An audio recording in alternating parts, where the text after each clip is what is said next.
ஓம் சாந்தி. பாபாவின் நினைவோடு 4/10/2025 முரளியின் சாரத்தை பார்க்கலாம். பாபா கேள்வி கேட்குறாங்க, தேவதையாக ஆகக்கூடிய குழந்தைகள் விசேஷமாக எந்த விஷயங்களில் கவனம் வைக்கணும்னு கேட்குறாங்க.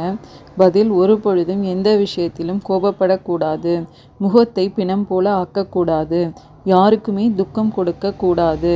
தேவதையாக ஆக வேண்டும்னா வாயிலிருந்து எப்பொழுதும் மலர்கள் வெளிப்பட வேண்டும். முள் அல்லது கற்களை வெளிப்படுத்துகிறார்கள் என்றால் கல்லாகவே இருந்து விடுவார்கள். மிகவும் நல்ல குணங்களை தாரணை செய்ய வேண்டும். இங்கேயே சர்வகுண சம்பன்னனாக ஆக வேண்டும். தண்டனை வாங்கினீர்கள் என்றால் பிறகு நல்ல பதவி கிடைக்காதுன்னு பாபா சொல்லியிருக்காங்க. நெக்ஸ்ட்டு, அசுர குணம் தெய்வீக குணம் என்று பாபா கூறுவது என்ன? பாபா சொல்கிறாங்க, நீங்கள் மனிதர்களாக இருக்கிறீங்க, இந்த தேவதைகள் கூட மனிதர்களாக இருக்கிறாங்க, ஆனால் இவர்களுக்குள் தெய்வீக குணங்கள் இருக்குதுன்னு தந்தை சொல்கிறாரு. குழந்தைங்களுக்கும் புரிய வைக்கிறாரு. இவர்களுக்கு உண்மையிலும் உண்மையான மனிதர்கள்னு சொல்லுவாங்க. மனிதர்களுக்குள் அசுர குணங்கள் இருக்கும் பொழுது அவர்களுக்கு இன்ஹியூமன், அதாவது மனிதாபிமானமற்றவர்னு சொல்லப்படுது. நடத்தை மிருகங்களைப் போல ஆகிவிடுது. தெய்வீக குணங்களே இல்லை, எனவே அதற்கு அசுர குணம்னு சொல்லப்படுது. இப்பொழுது மீண்டும் தந்தை வந்து உங்களை சிறந்த தேவதையாக ஆக்குகின்றார். உண்மையான கண்டத்தில் வசிக்கக்கூடிய உண்மையிலும் உண்மையான மனிதர்கள் இந்த லக்ஷ்மி நாராயணனாக இருக்கிறாங்க. இவர்களுக்கு பிறகு தேவதைன்னு சொல்லப்படுதுன்னு பாபா சொல்லியிருக்காங்க. நெக்ஸ்ட்டு, வெற்றி மாலையில் வரக்கூடிய மணிகளை பற்றி பாபா கூறுவது என்ன? பாபா சொல்கிறாங்க, தேவதைகள் சிறந்தவர்களாக இருக்கிறாங்க. அவங்க இருப்பதும் புது உலகமான சொர்க்கத்தில். இதுவும் உங்களில் வரிசை கிரமமான முயற்சிக்கேற்ப அறிந்திருக்கிறீங்க. எனவே மாலை கூட 8 மணி மாலையினுடையதாக இருக்குது, அல்லது 108 மணிகளுடையது, பின் 16,108 மணிகளுடையதுன்னு சொன்னாலும் அதுவும் எவ்வளவு ஆகிறது? இத்தனை கோடி மனிதர்கள் இருக்கிறாங்க. இவர்களில் 16,000 பேர் வெளிப்படுறாங்க என்றால் என்ன ஆகியது? 1/4% கூட இல்லைன்னு பாபா சொல்லியிருக்காங்க. நெக்ஸ்ட்டு, எதன் மூலம் கிரகணம் இறங்கும் என்று பாபா கிரகணத்தை பற்றி கூறுவது என்ன? பாபா சொல்கிறாங்க, ராவண ராஜ்யத்தில் மிக வேகமாக கலையெல்லாம் குறைந்து போயிடுது, கிரகணம் பிடித்து விடுகின்றது. எப்படி சூரியன் சந்திரனுக்கு கூட கிரகணம் பிடித்து விடுகின்றது இல்லையா? அப்படியின்றி சந்திரன் மற்றும் நட்சத்திரங்களுக்கு கிரகணம் பிடிக்கிறதில்ல என்பதல்ல, எல்லோருக்கும் முழுமையாக கிரகணம் பிடித்திருக்கின்றது.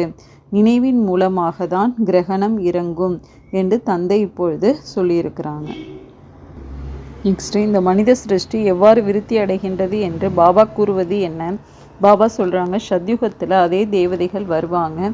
பிறகு இஸ்லாமியர்கள், பௌத்தர்கள் எல்லோரும் வருவாங்க. இந்த மனித சிருஷ்டியில் அமைந்துவிடும். இந்த மனித விருட்சம் அமைந்துவிடும். இதனுடைய விதை மேலே இருக்குது. தந்தை மனித சிருஷ்டியின் விதை ரூபமாக இருக்காரு. மனித சிருஷ்டி இருக்கவே இருக்குது, ஆனால் சத்யுகத்தில் மிகவும் சிறியதாக இருக்கும். பிறகு மெல்ல மெல்ல நிறைய விருத்தியாகி விடுது. பிறகு சிறியதாக எப்படி ஆகும்? தந்தை வந்து பதீத்த, அதாவது தூய்மையற்ற நிலையிலிருந்து தூய்மையாக ஆக்குகின்றார். மிக குறைவானவர்களை பாவனமாக ஆகுறாங்க. கோடியில் ஒருவர் வெளிப்படுறாங்க. அரை கல்பம் மிகவும் குறைவாக இருப்பார்கள். அரை கல்பத்தில் எவ்வளவு விருத்தி ஆகுதுன்னு பாபா சொல்லியிருக்காங்க. நெக்ஸ்ட்டு, பாபா இப்பொழுது எதையெல்லாம் முடித்து விடுங்கள் என்று கூறுகின்றார். பாபா சொல்கிறாங்க, இப்பொழுது சொத்து பற்றிய சண்டைகள் இருந்ததுன்னா அவற்றை முடித்து விடுங்கிறாங்க பாபா. சண்டை செய்து செய்து உயிர் கூட பிரிந்து போய்விடும். இவர், அதாவது பிரம்ம பாபா, வியாபாரத்தை விட்டுவிட்டார், ஆனால் சண்டை செய்தாரா என்ன என்று தந்தையும் கேட்குறாங்க. தனது பங்கு குறைவாக கிடைத்தது என்றால் பரவாயில்லை, விட்டுவிடலாம். அதற்கு பதிலாக எவ்வளவு அரசாட்சி கிடைத்து விட்டது. எனக்கு வினாசம் மற்றும் ராஜ்யத்தின் சாட்சாத்காரம், அதாவது காட்சி தெரிதல் கிடைத்ததுனால எவ்வளவு குஷி ஏற்பட்டதுன்னு பிரம்ம பாபாவும் சொல்கிறாங்களாம். அதில் எனக்கு உலக அரசாட்சி கிடைக்கப் போகின்றது. எனவே இவையெல்லாம் என்ன என்று பாபாவும் அனைத்தையும் விட்டுவிட்டார்னு பாபா சொல்லியிருக்கிறாங்க. யாரை மகிமை பாடுவதால் மட்டும் வயிறு நிரம்பாதுன்னு பாபா கூறுவது என்ன? பாபா சொல்கிறாங்க, நினைவு யாத்திரையில் இருக்கணும், அம்மாவை போல ஞானம் சொல்லணும். நீங்களும் அதுபோல மகிமைக்கு தகுதியுடையவராக ஆகி காண்பித்தீர்கள் என்றால்தான் மம்மாவின் மகிமைக்கு நிரூபணம் ஆகும். மம்மான்னு சொல்கிறதுனால மட்டும் வயிறு நிரம்பாது. இன்னுமே வயிறு முதுகோடு ஒட்டி போய்விடும். சிவபாபாவை நினைவு செய்கிறதுனால வயிறு நிரம்பும். இந்த தாதாவை நினைவு செய்தால் கூட வயிறு நிரம்பாது. நினைவு ஒருவரை தான் செய்ய வேண்டும். அந்த ஒருவருக்கு தான் அர்ப்பணம் ஆக வேண்டும்னு பாபா சொல்லியிருக்காங்க. நெக்ஸ்ட்டு, எதனால் எதுவும் கிடைப்பதில்லை என்று பாபா கூறுவது என்ன? பாபா சொல்கிறாங்க, தந்தை ஆயுஷ்மன் பவ, புத்திவான் பவ, அதாவது நீண்ட ஆயுள் உடையவர் ஆவீராக, மக்கட்பேர் உடையவர் ஆவீராக என்று ஆசீர்வாதம் புரிகிறார் என்பது இல்லை. ஆசீர்வாதத்தினால எதுவுமே கிடைக்கிறது இல்லை. இது மனிதர்களின் தவறாகும்.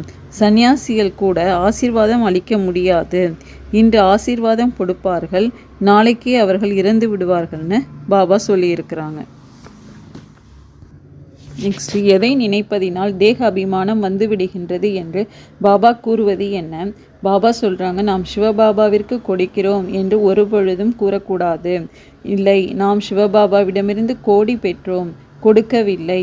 பாபா உங்களுக்கு கணக்கற்றவைகளை கொடுக்கின்றார். சிவபாபாவோ வள்ளலா இருக்காரு, அவருக்கு நீங்கள் எப்படி கொடுப்பீங்க? நான் கொடுத்தேன் என்று நினைக்கிறதுனால தேக அபிமானம் வந்துவிடுது. நாம் சிவபாபாவிடமிருந்து பெற்று கொண்டிருக்கின்றோம். பாபாவிடம் ஏராளமான குழந்தைகள் வருகிறார்கள், வந்து இருக்கின்றார்கள் என்றால் பின் ஏற்பாடு தேவையில்லையா? அதாவது நீங்கள் உங்களுக்காகவே கொடுக்கின்றீர்கள். தனக்கென்று அவர் ஏதாவது செய்ய வேண்டுமா என்ன?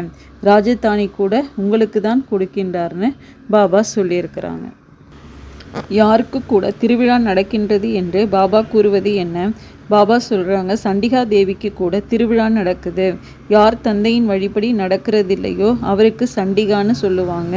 அவர்கள் துக்கம் கொடுக்குறாங்க. அப்பேற்பட்ட சண்டிகைகளுக்கும் கூட திருவிழா நடக்குது.